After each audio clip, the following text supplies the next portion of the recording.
ஏம்மா செல்வி காசங்கம்மா. அண்ணே வியாபாரமே இல்லைண்ணே, ஒரு 2 நாளில் வாங்கிக்கண்ணே. எத்தனை சொல்லுவதே காரணத்தை கடை வாங்கும்போது கெஞ்சி கூத்தாடி காலில் விழுந்து வாங்குறது, திருப்பி கேட்டு வந்தோம்னா காரணம் சொல்றது, இதே உங்களுக்கு வேலையா போச்சுல்ல? அண்ணே சத்தம் போடாதண்ணே, எல்லாரும் பார்க்குறாங்க. காசு எடுத்து வை, நான் காசு வாங்க கடையை விட்டு நர மாட்டேன். அவங்க தான் என்னால தரேன்றாங்கண்ணே.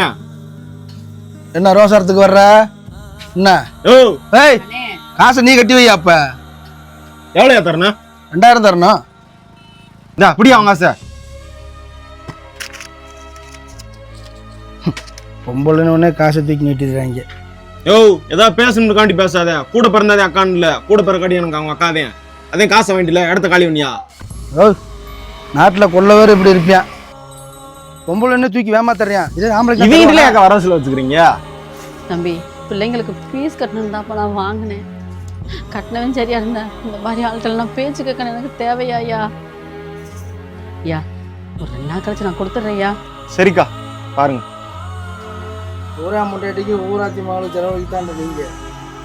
எனக்கு சொந்த வீட்டுக்கு சொந்த பொண்டாட்டிக்காக செலவழிக்க போறேன்.